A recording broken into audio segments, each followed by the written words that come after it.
A la organización de este evento, a esta conferencia internacional de geopolítica, a la Escuela de Aviación de la Fuerza Aérea de Colombia, muy agradecido por esta oportunidad.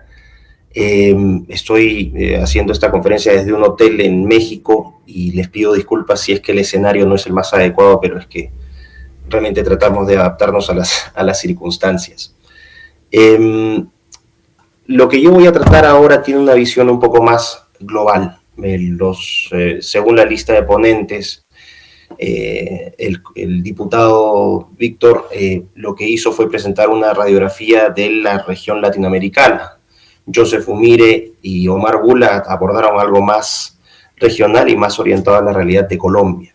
Y lo que yo hago es presentar una idea general de cómo se conceptualiza el progreso a nivel internacional y cómo esto afecta a los países de nuestra región.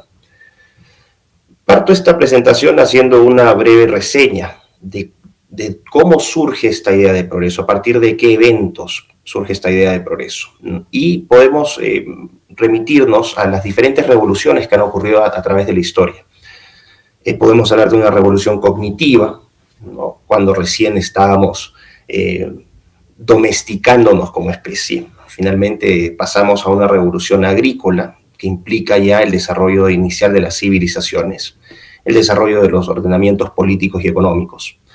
Y para efectos prácticos vamos a pasar a la primera revolución industrial, que tiene lugar en el Reino Unido entre 1760 y 1840, que es una revolución que se genera a partir de la tecnología, de la producción de a partir de la tecnología de las máquinas de vapor, que a su vez permite la mecanización de la producción.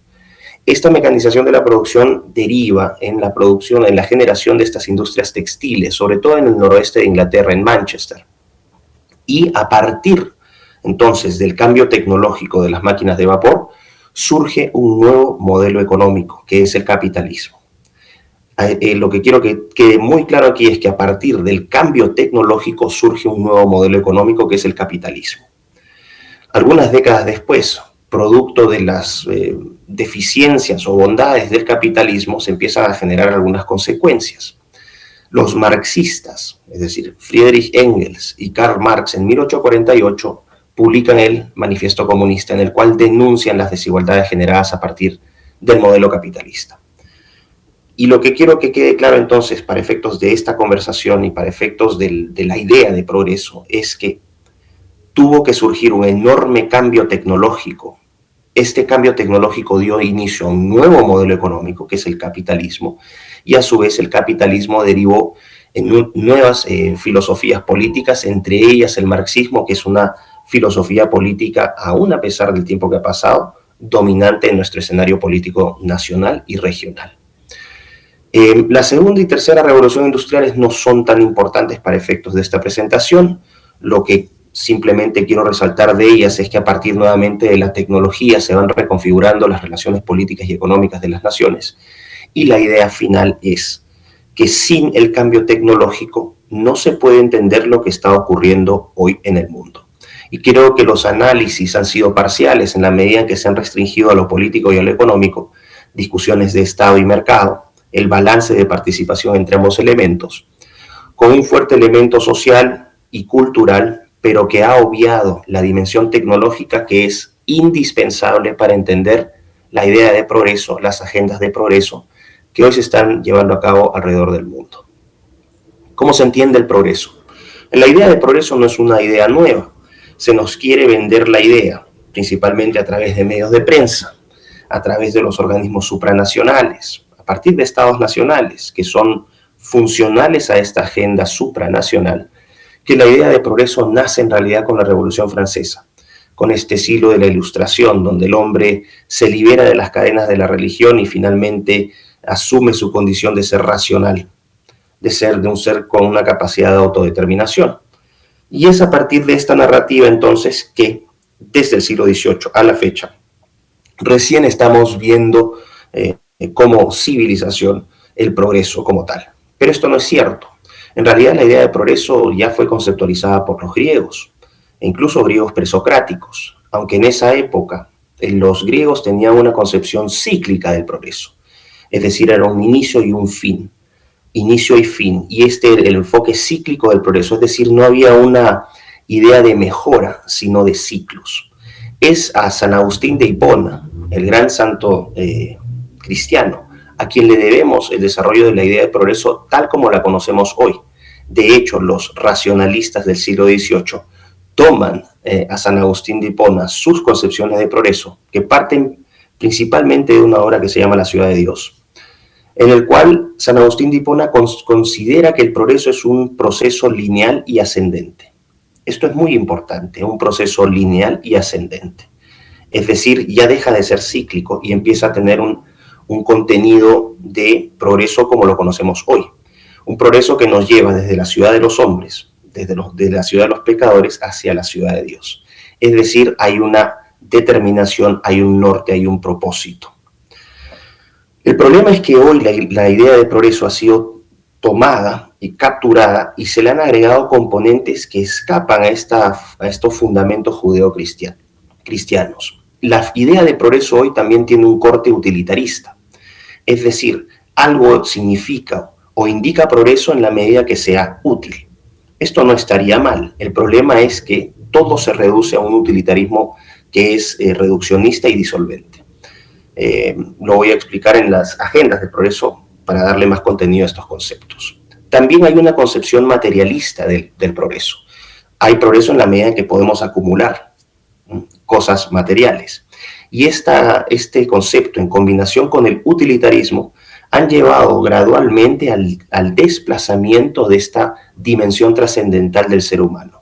El hombre como un ser que trasciende su identidad biológica o anatómica y que tiene una dimensión trascendental, es decir, espiritual, una dimensión que permite al ser humano reconocer sus propias limitaciones, reconocer su espacio en el mundo y entender que es solamente un pequeño componente dentro de todo este universo. Y finalmente, la idea de progreso hoy también tiene un corte cientificista. Lo que vemos en las organizaciones que promueven el progreso es que no hay una actitud de, vamos a decir, consenso o por lo menos una paz con el judeocristianismo, sino que hay un anticristianismo muy fuerte. ¿Y esto por qué? Porque se está reemplazando la fe cristiana por la fe en la ciencia. Se nos dice hoy que para progresar la herramienta más confiable es la herramienta científica. Y eso estaría bien en la medida que la ciencia es un instrumento que nos permite encontrar o descubrir verdades objetivas. Eso es innegable. La tecnología y la ciencia han sido fundamentales para mejorar nuestra calidad de vida. Eso también es indiscutible. Pero el problema radica cuando se considera que la ciencia tiene todas las respuestas. Y esto es incorrecto, por la sencilla razón de que la ciencia tampoco plantea todas las preguntas. Hay preguntas de corte existencial que no pueden ser resolvidas por la ciencia. Cuestiones, por ejemplo, del propósito que tenemos en nuestras vidas, qué queremos ser, qué queremos lograr, cómo queremos que nos recuerden. Son preguntas que todos los seres humanos nos hacemos. Son preguntas avaladas por la evidencia empírica que confirman que el hombre sí tiene una dimensión que trasciende lo material y lo utilitario. Y el problema aquí radica en que cuando la ciencia deja de convertirse en un instrumento para la búsqueda de verdades objetivas y se transforma en un objeto de veneración. Aquí surge una religión humanista secular que es el cientificismo. La ciencia ya no es un instrumento de búsqueda de verdad, sino que es un objeto de adoración. Y esto va a traer múltiples problemas. ¿Cómo se expresa la agenda de progreso?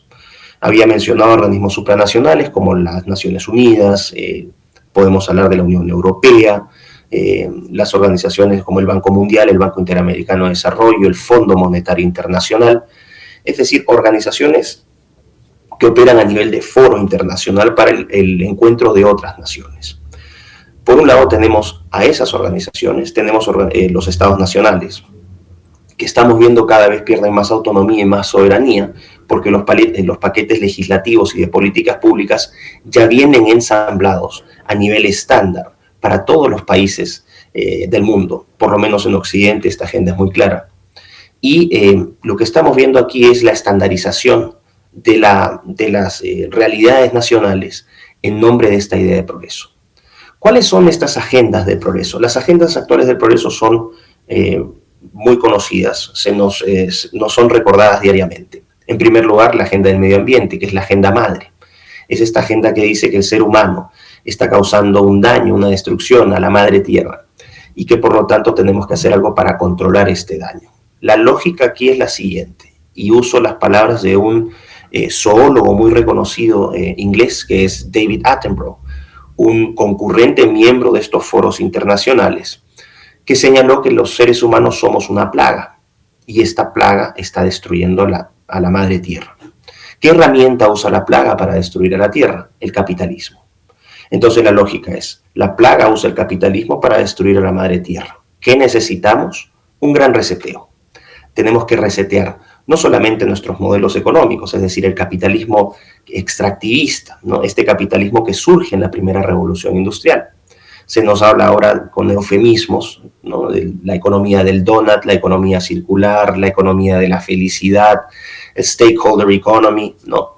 O la economía de los grupos de interés, donde se nos dice que va a haber un ambiente participativo, donde todos tenemos algo que hacer y todos tenemos algo que ganar. Esto es simplemente discurso para la platea. La realidad es que el mundo cada vez se está volviendo más desigual. Y lo que estamos viendo es la concentración y verticalización de poder político y económico a nivel global. Los estados-nación van perdiendo soberanía y van cediéndoselas a estos organismos supranacionales. Las personas, las clases medias y las clases bajas, más aún producto de esta pandemia, que para muchos, me incluyo, no es espontánea en su totalidad, lo que está generando son enormes desigualdades a nivel económico, con una base que cada vez es más dependiente de intervención estatal, de asistencias, y una clase, vamos a decir, supranacional filantrópica que cada vez va acumulando más poder.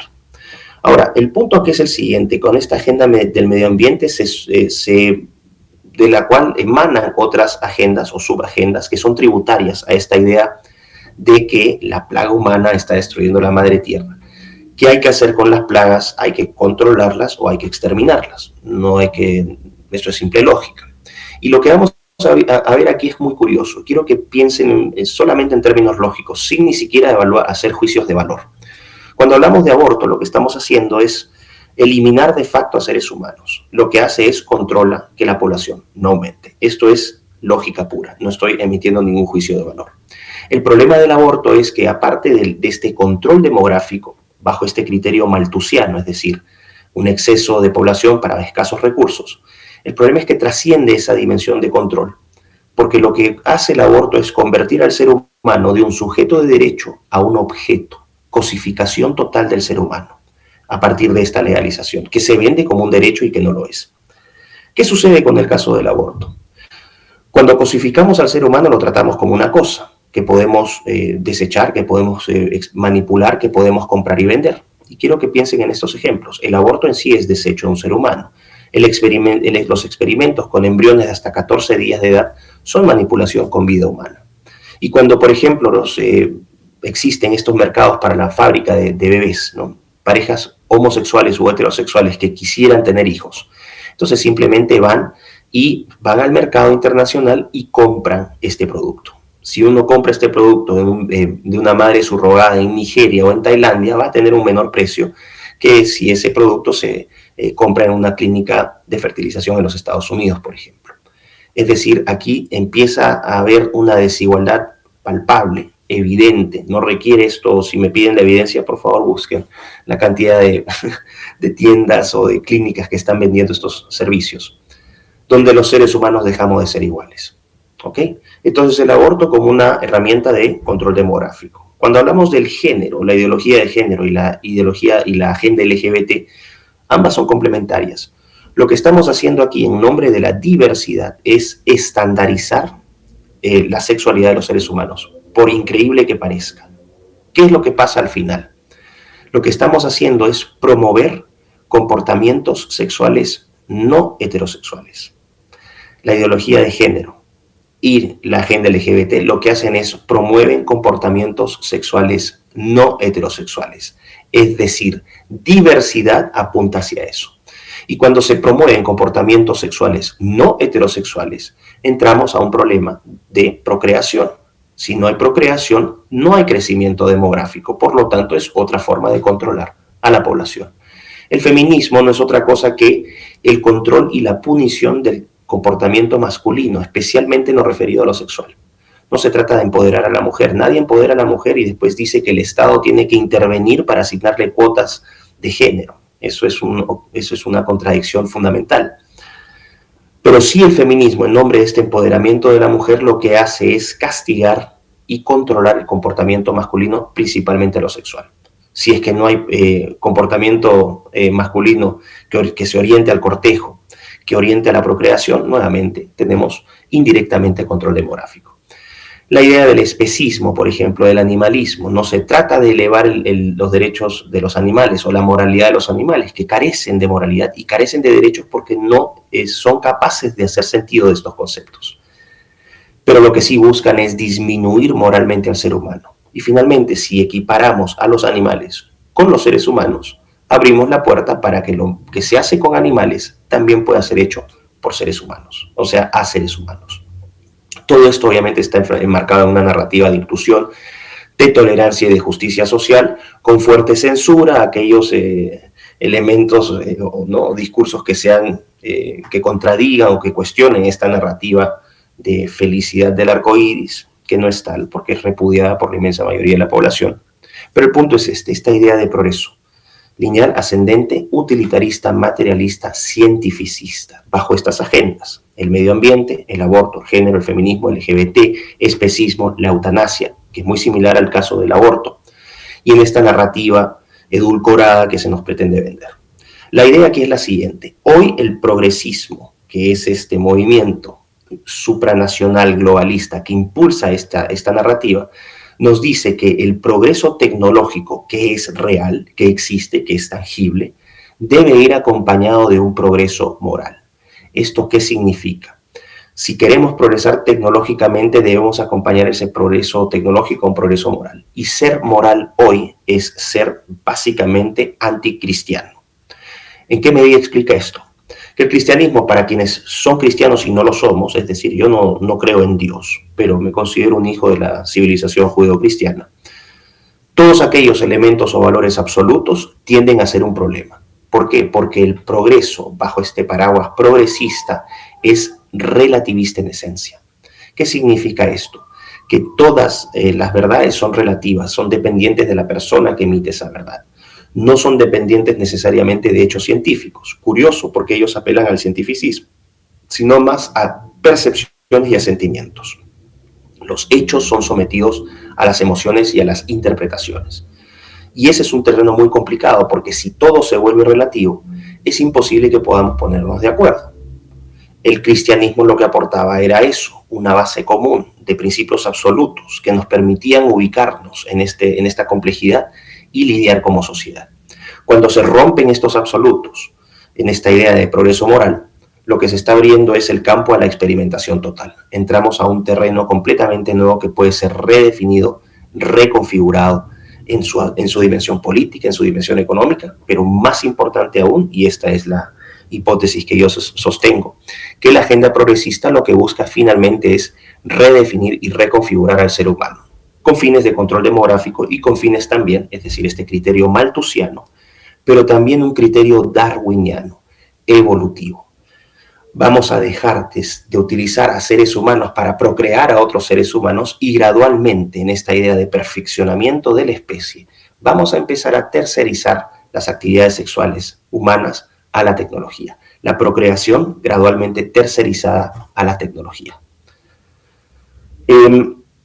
Esto es muy breve, simplemente para ubicarnos cómo se afecta esto en el marco político general.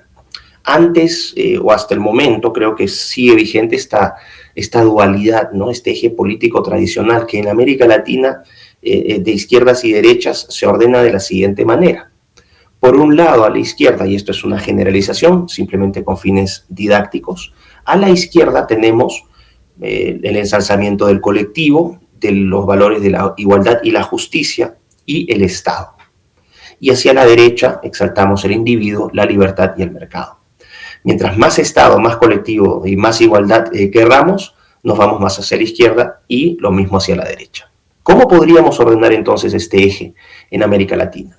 El comunismo, ¿no?, en el extremo de la izquierda, el socialismo, que probablemente puede lidiar mejor con estas ideas de mercado, por lo tanto se pone más al medio. Hacia la derecha, centro derecha, el conservadurismo, que en realidad el conservadurismo no es una ideología política, pero para efectos prácticos, por su afinidad con el liberalismo, especialmente en su repudio o lucha contra el comunismo, la ubico en el espectro de la centro derecha. Y ya si pasamos hacia la derecha, aquellas ideologías que valoren más al individuo, la libertad y el mercado, vamos a tener al liberalismo y finalmente el libertarianismo o libertarismo. Corrientes libertarias o libertarianistas muy conocidas, el anarcocapitalismo, ¿no?, con Murray Rothbard, esta idea de que no tiene que existir ninguna intervención del Estado y que todo debe ser regido por el mercado. Si hablamos del liberalismo, estaremos hablando de las corrientes liberal clásica, escuela de Chicago, escuela austríaca, es decir, hay variantes dentro del liberalismo, unas más hacia el centro, otras más hacia la derecha. En el socialismo también hablaremos de diferentes variables. Socialismo, ¿no?, demócrata cristiano, socialismo de izquierda, socialismo, no sé, hay diferentes formas de expresar el socialismo también. Y finalmente el comunismo. Entonces, así entendíamos y entendemos la política en América Latina a grandes rasgos. El problema es que esta idea de progreso y estas organizaciones progresistas equivocadamente fueron solamente confinadas hacia la izquierda. Se decía, ¿no?, que el progresismo era neomarxista. Y entonces se decía, la agenda progresista del aborto, el género, la agenda LGBT, la ideología de género, el especismo, ¿no?, el racismo, todos estos temas son agendas de izquierda. Incluso se apelaba, ¿no?, a la teoría gramsciana, ¿no?, de la conquista del poder político a través de la cultura, cosa que es correcta, pero el problema es que es parcialmente correcta, es una explicación incompleta que llevaba a confusión. El progresismo no se remite a la izquierda. El progresismo no se remite a la izquierda. Existe el progresismo de derecha. Es decir, vamos a ver que en la apariencia, en la fachada, derechas e izquierdas se pelean por esta pugna entre colectivo e individuo, entre la igualdad y libertad y Estado y mercado. Yo quiero más Estado, yo quiero más mercado. Pero al final, esas diferencias son, vamos a decir, más cosméticas. ¿Por qué? O no quiero utilizar la palabra cosmética, quiero decir que no se remiten a eso. ¿Por qué? Porque finalmente los progresistas de izquierda y de derecha son utilitaristas, materialistas, relativistas, cientificistas y cada vez más anticristianos. Podemos ver gente de supuestamente derecha, que también desea implementar la agenda de género, que impulsa el aborto, que impulsa la ideología de género, la agenda LGBT. No es solamente una agenda de derecha, de izquierda, perdón. Y el problema es ese, que mucha gente que no desea estas imposiciones que provienen de estos organismos supranacionales, como les decía, esta pérdida gradual de la soberanía, con estos paquetes legislativos y de políticas públicas que ya vienen ensamblados para ser implementados, la población mayoritariamente se resiste a esto. Es decir, hay una inversión de esta relación, donde antes la soberanía emanaba desde la población, pasaba a los estados nacionales a través del voto, se elegían representantes políticos, y esos representantes políticos representaban a sus estados, y el conjunto de estados daba legitimidad a los organismos supranacionales, como las Naciones Unidas. Hoy eso no existe, hoy es al revés.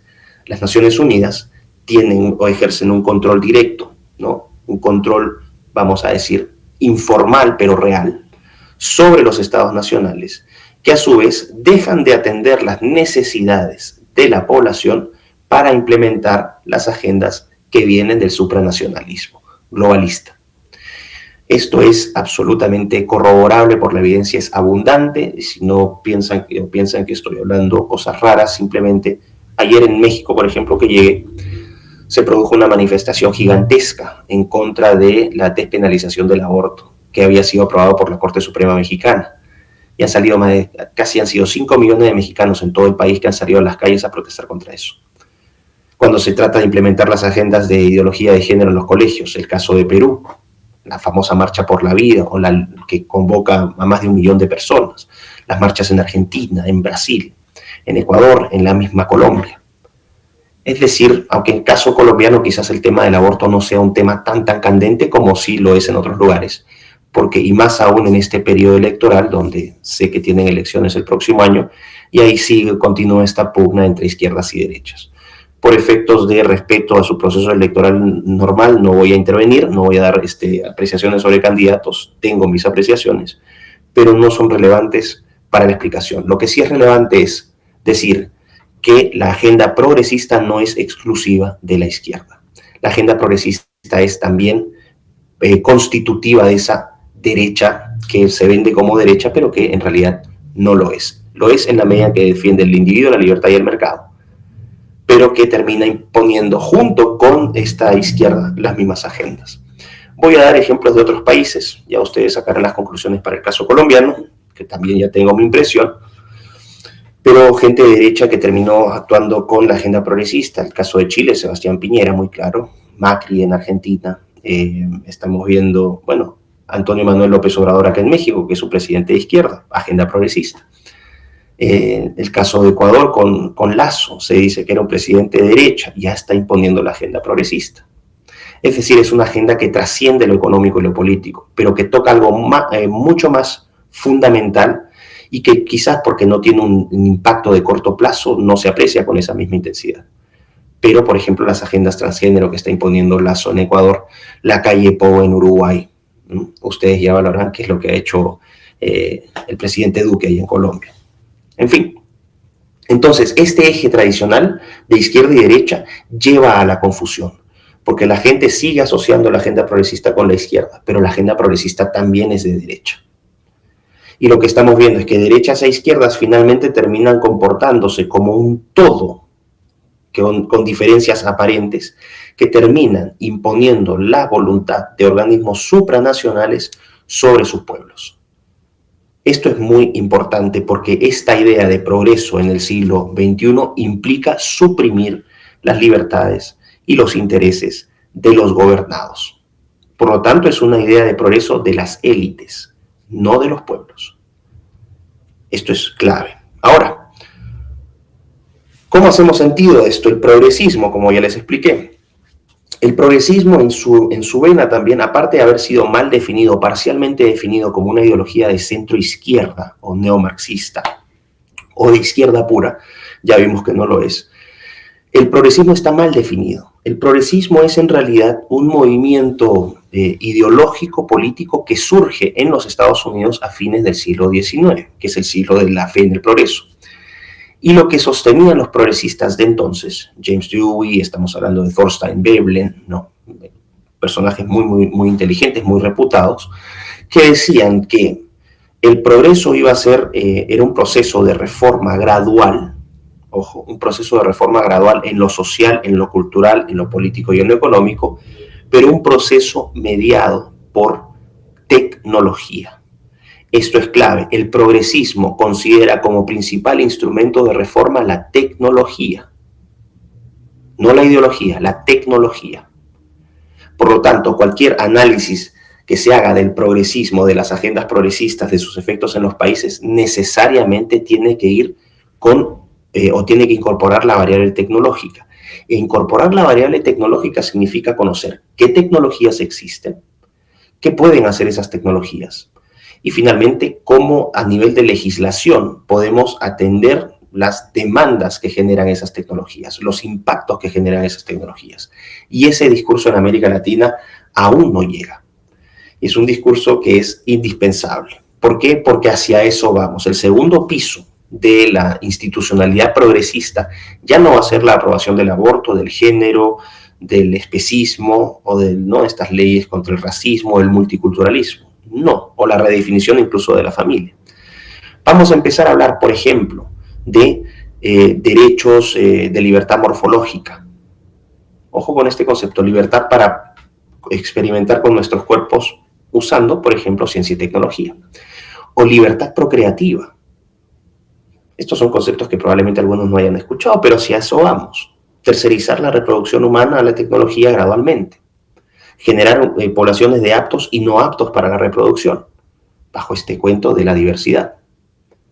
¿no? Entonces, si se terceriza la reproducción humana, la tecnología, estamos entrando abiertamente en un campo eugenésico.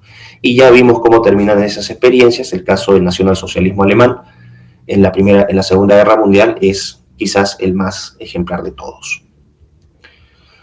Por lo tanto, hay que conocer qué hacen las tecnologías, y probablemente la principal limitación o barrera que tengamos quienes tratamos de alertar sobre estos hechos es que la gente ignora profundamente los avances tecnológicos. Están ahorita completamente absortos en disputas políticas, en problemas más inmediatos, porque esto es cierto.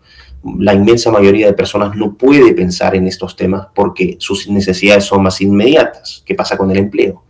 ¿Qué pasa con la salud? Sus ingresos, la educación de sus hijos. Son cosas que presionan el día a día, son necesidades que tienen que ser atendidas inmediatamente. No hay tiempo para reflexionar sobre esto. Y esa es otra limitación. No llegamos con este discurso a despertar a más personas porque no tienen la cabeza para eso. Pero hay mucha gente que sí puede hacerlo y tiene el deber de alertar sobre lo que está ocurriendo. Y el progreso tecnológico parte entendiendo qué hacen las tecnologías y qué tecnologías existen. Para el progresismo, la tecnología es el instrumento emancipador de la humanidad. La tecnología nos va a liberar. Este discurso ya lo hemos visto en el siglo XX, el comunismo soviético, el comunismo maoísta, el nacionalsocialismo alemán. Ya vimos cómo terminaron esos experimentos. Voy a hablar entonces brevemente de tecnologías que son disruptivas, que son parte de un paquete de esta fe en esta ciencia, en esta tecnología, esta fe secular en la tecnología. Una de ellas es la biotecnología.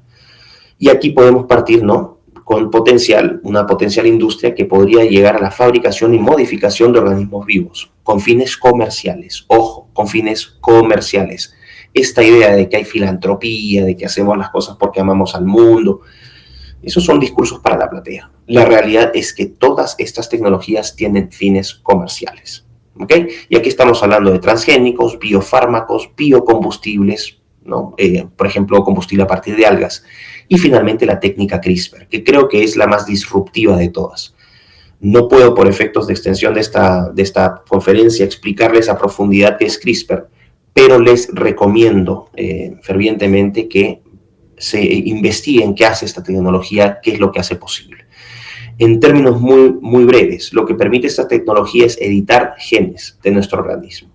Y lo que esto nos abriría la posibilidad es de, por ejemplo, curar enfermedades que pueden ser causadas por un gen deficiente, ¿no? Las enfermedades monogénicas. Entonces, técnicamente lo que podemos hacer es, encontramos el gen deficiente, lo cortamos, lo sacamos y lo reemplazamos por uno nuevo que puede ser fabricado en laboratorio. Esto ya ocurre. Y técnicamente, o por lo menos hipotéticamente, podríamos curar ciertas enfermedades. Técnica CRISPR no ha sido aplicada todavía en seres humanos, o por lo menos no que se sepa, salvo el caso en China de un científico chino que inmunizó a dos gemelas, incorporándoles un gen que las volvía inmunes al virus del SIDA. Pero esto obviamente tuvo una condena internacional y hasta el momento no sé que se hayan hecho otros experimentos con CRISPR en seres humanos. Pero podemos, por ejemplo, pensar en técnica CRISPR. Así como queremos curar enfermedades, también podemos tener técnica CRISPR para diseñar bebés genéticamente. O sea, quiero que piensen en esto. Y esto también lo pueden ver. Publicaciones como The Economist o el MIT Technology Review ya han abordado este tema. La posibilidad de diseñar bebés genéticamente, con perfiles genéticos perfectos. La pregunta aquí sería, ¿todos tendrían acceso a esa tecnología? ¿Qué pasa si empezamos a generar una población, una subespecie de humanos mejorados versus humanos no mejorados? ¿Cómo van a competir los mejorados con los no mejorados? Piensen, por ejemplo, en el ganado lechero. En la vaca de un campesino, 6-7 litros de leche por día, versus una vaca de planta de producción en Israel o en Holanda, 38-40 litros por día. No hay forma de competir. Entonces, esta idea de igualdad, de inclusión, de justicia, estas ideas vienen a ser completamente destruidas a partir de este cambio tecnológico. Piensen también, por ejemplo, qué pasa si empezamos a mezclar genes entre especies, con el cuento de que tenemos que colonizar otros espacios porque la Tierra se está recalentando.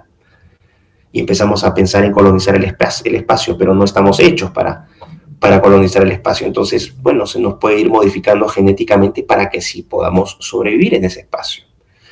Quiero que vean la imagen también ahí en ese, ¿no?, de la presentación, ese corderito que está ahí. Ese es un experimento que se hizo en el año 2017, un grupo de científicos en la Universidad de Filadelfia, que llevaron a buen término a 8 corderos que fueron extirpados de los úteros de sus madres y que fueron puestos en estas biobolsas. Los 8 corderos llegaron a término. Esa bolsa que ustedes ven ahí es la réplica de un útero materno. Este experimento se volvió a realizar hace unos 2 o 3 meses atrás en el Instituto Weizmann de Israel con más de 200 cigotos de ratón.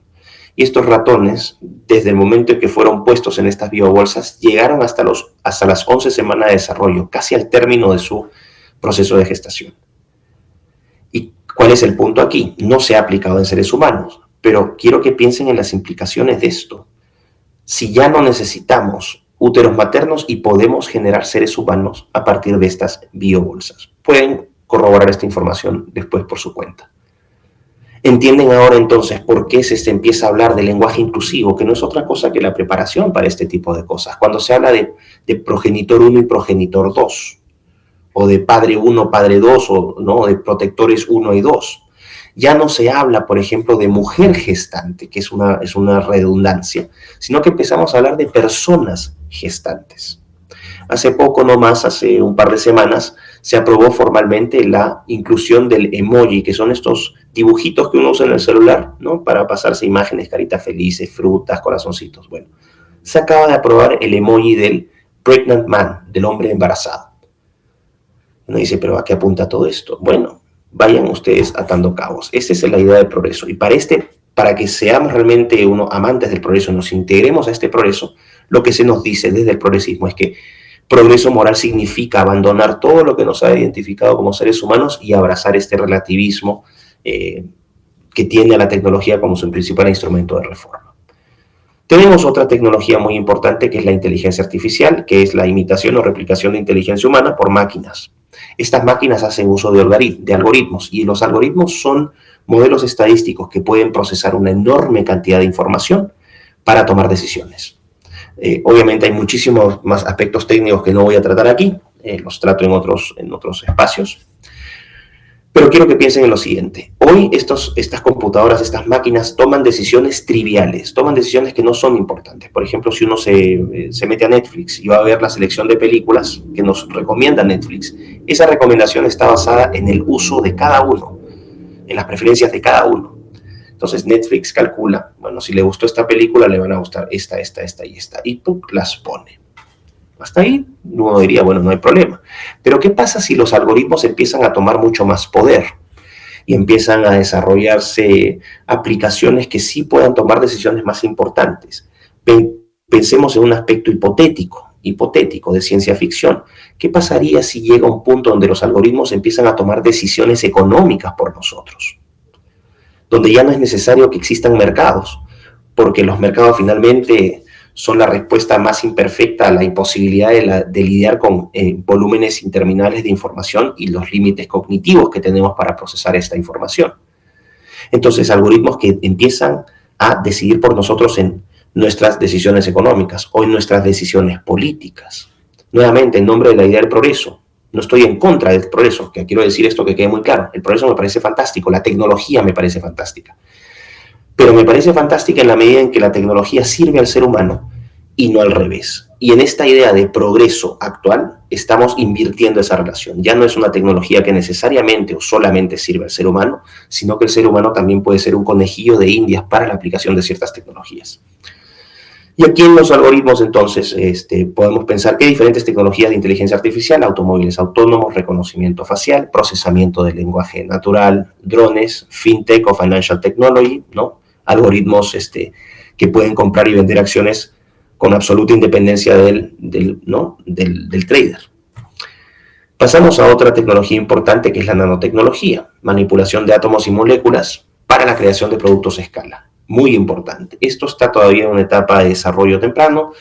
Ya se están desarrollando estructuras nanométricas, por ejemplo, los chips para las computadoras, ¿no? Tanto AMD como Intel desarrollan chips con arquitecturas de entre 7 nanómetros o 14 nanómetros. Es decir, ya llegamos a esa tecnología. Pero la bionanotecnología, ese es otro paso. Todavía no estamos ahí. Y la robótica, que es otra tecnología disruptiva, ¿no? Perdón. tenía un video. Y aquí pasamos a esta idea de cuarta revolución industrial. Es decir, se nos vende esta idea de progreso, un progreso tecnológico que tiene que ir acompañado de este progreso moral, y que este progreso moral es relativista, es utilitarista, materialista, cientificista, profundamente anticristiano. Y entramos a la cuarta revolución industrial. Este concepto fue presentado en Sociedad en 2015 por Klaus Schwab en un artículo que escribe para la revista Foreign Affairs, y en 2016 en el foro de Davos, es decir, un mes después, se promovió ya a gran escala. Lo que me llamó la atención de este proceso de cuarta revolución industrial, o esta definición, fue que no solamente iba a modificar el entorno del ser humano, sino que iba a modificar al ser humano en sí mismo, y que teníamos que estar preparados para entender al ser humano de otra manera. Esto no es una interpretación mía, esto lo pueden leer textualmente en el libro de Klaus Schwab, The Fourth Industrial Revolution, o la Cuarta Revolución Industrial. Y cito la fuente y la subrayo ahí abajo si ustedes la llegan a ver, donde se dice: está caracterizada la Cuarta Revolución Industrial por la fusión de tecnologías. Fusión, ojo, la fusión es la integración de varias partes en una sola, que está borrando las líneas entre las esferas digital, biológica y física. Y física se refiere a tecnología. Y esto fue lo que a mí me llamó la atención y es lo que me ha llevado a cambiar todo mi ámbito de investigación. Estamos hablando de una cuarta revolución industrial que no solamente afecta al entorno del hombre, sino que al ser humano mismo, que abiertamente dice que va a potenciar o a mejorar al ser humano a través de la aplicación de esas tecnologías, que eso es moralmente deseable, que eso sí es un progreso moral. Lo que tenemos finalmente es la fusión de sistemas biológicos, tecnológicos y digitales. En términos prácticos, podemos fusionarnos con chips, Neuralink, por ejemplo, o podemos implantarnos prótesis, ¿no? Brazos robóticos, que hoy se usan con fines terapéuticos, pero quizás para más adelante ya no sea necesario haberse amputado un brazo o tener una enfermedad para amputártelo, sino que gente voluntariamente podría cortarse la mano para instalarse una mano artificial. Y si me dicen que estoy loco, bueno, piensen en el caso de las más llamadas mujeres transgénero, que no son otra cosa que hombres castrados. Pero hay que decirles ahora transgénero, mujer transgénero, porque si no uno entra en problemas legales. Es decir, la opresión, la supresión de la verdad. La supresión de la verdad.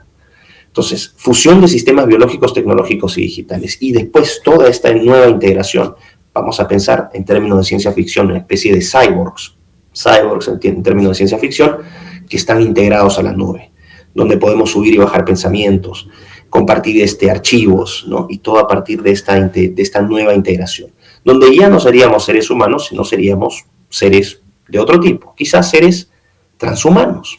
Y aquí entra el punto. ¿Qué es el transhumanismo? El transhumanismo es una ideología política, es una ideología cultural que lo que busca es abiertamente mejorar a nivel físico, cognitivo, intelectual e incluso moral al ser humano. Y eso fue lo que me llamó la atención. Cuando yo leí el transhumanismo hace unos 10 años atrás, yo decía, bueno, esto me parece chistoso, es ciencia ficción, nadie lo podría tomar en serio. Pero después uno ve la propia definición de cuarta revolución industrial y uno dice, bueno, esto ya no es broma. Aquí la cuarta revolución industrial no es otra cosa que transhumanismo hecho política pública global, con el objetivo explícito de modificar al ser humano a partir de las tecnologías, con el fin explícito de, bajo este criterio malthusiano, controlar demográficamente a la especie y bajo este criterio darwiniano mejorarlo, potenciarlo, seleccionarlo en esta idea de perfección que se enmarca en esta idea de progreso, de este progreso tecnológico acompañado de progreso moral.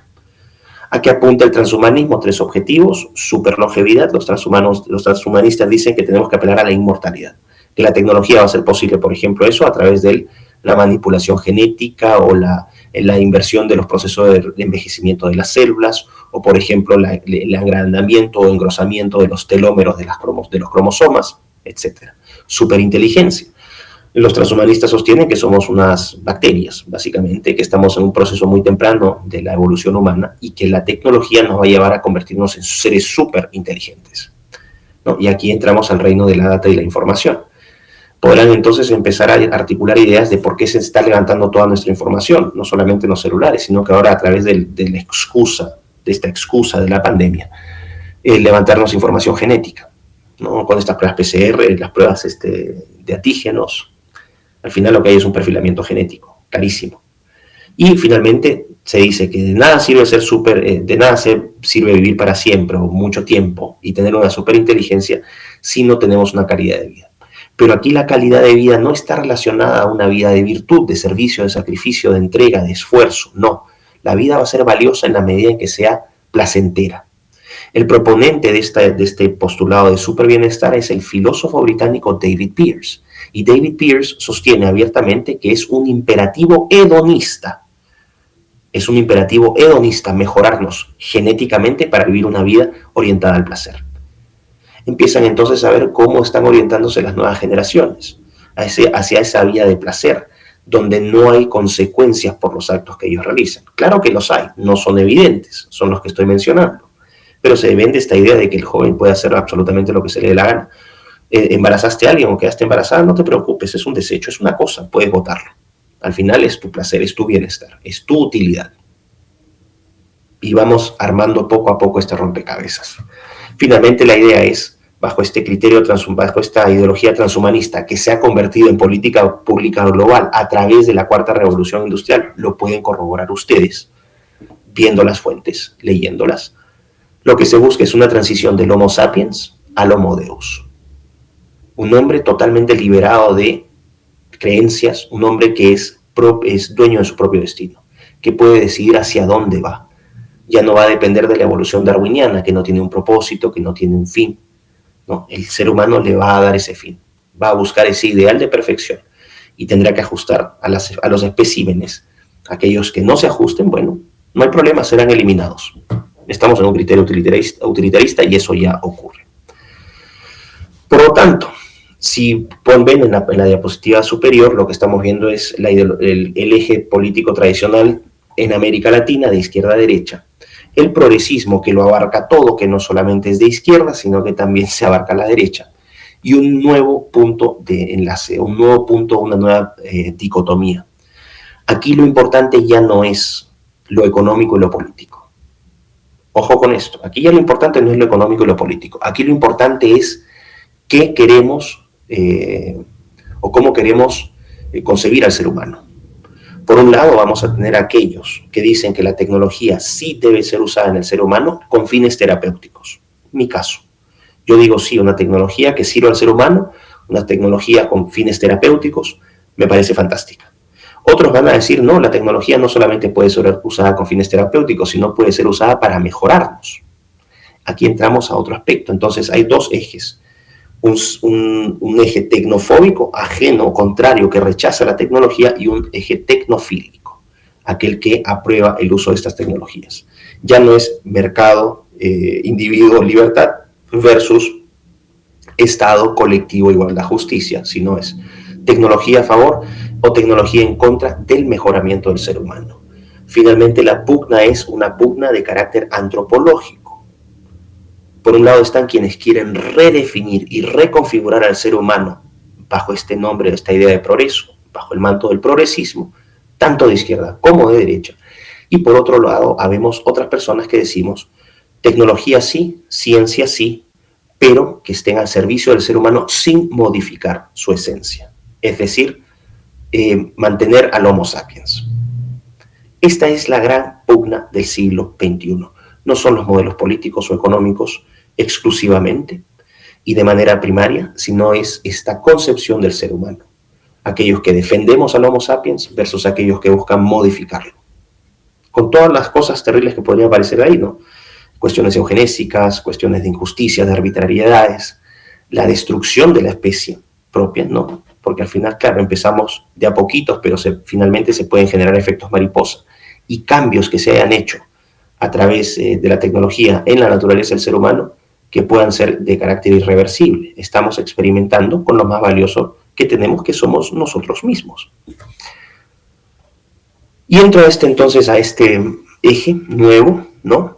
Ya voy a ir cerrando la presentación con esto, donde ya no tenemos entonces este eje tradicional, sino que podemos ver aquellos que son tecnofóbicos versus aquellos tecnofílicos, aquellos que quieren mantener la identidad del ser humano en su naturaleza y condición versus aquellos que quieren cambiarla.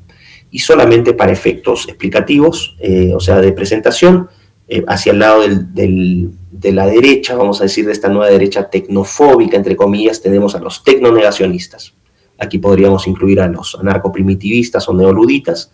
Ojo con estas categorías, no quiero marearlos, es simplemente para darles un mapeo muy preliminar de esto. Esto tiene un nivel de desarrollo más grande, estoy trabajando en un libro sobre esto. Y podemos ir un poquito más a los moderados, ¿no? A los bioconservadores. Y en los bioconservadores vamos a tener bioconservadores religiosos y bioconservadores seculares. Aquellos incluso que dicen, sí, vamos a utilizar un poco de tecnología para ver qué aspectos podemos mejorar. A la mitad, el tecnoescéptico, aquel que dice, yo no creo que la tecnología sea buena o mala, sino que voy a esperar cuál es el resultado de esas tecnologías, qué consecuencias traen, y en base a eso determinaré si me parece bien o mal. ¿Ok?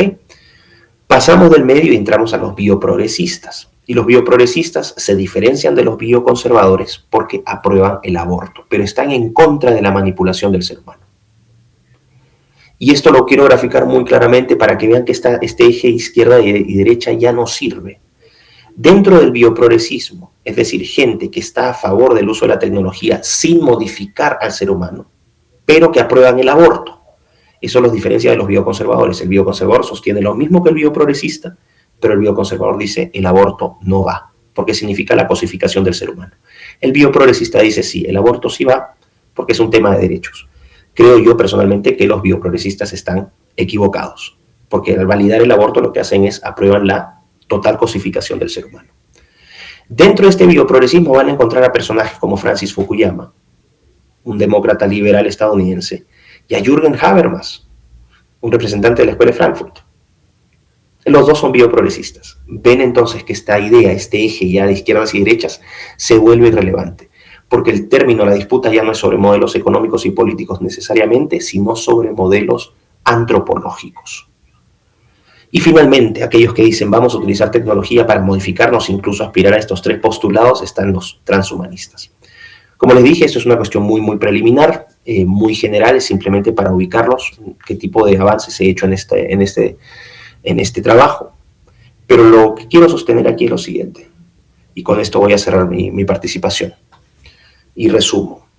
Lo que hoy está ocurriendo a nivel de estas agendas progresistas sí tiene un componente político, sí tiene un componente económico muy importante, un componente social y un componente cultural. Ineludible e irrefutable. Esto existe. Pero se nos está vendiendo disputas falsas entre izquierdas y derechas, mientras tanto derechas e izquierdas siguen imponiendo una agenda progresista. Y esa agenda progresista, por criterios malthusianos y darwinianos, lo que busca es redefinir y reconfigurar al ser humano. ¿Con qué fines? Con fines de control demográfico, el criterio malthusiano, y con fines de mejoramiento de la especie, fines o criterios darwinianos. Y ya lo estamos viendo. ¿Por qué se están descartando niños con síndrome de Down o bebés con síndrome de Down y es legal abortarlos? En el Reino Unido ayer se aprobó una ley que permite a las personas que tienen hijos con algún problema o una malformación, no necesariamente letal, abortarlos. ¿Por qué estamos viendo eso? Entonces, simplemente llamo a su atención estos temas. Quiero que consideren a la tecnología como un elemento fundamental de análisis. No se puede entender el siglo XXI ni la idea de progreso, ni hacia dónde apunta ese progreso, si es que existe una ignorancia generalizada sobre la tecnología o las tecnologías, sus potenciales aplicaciones y sus potenciales consecuencias. Muchísimas gracias.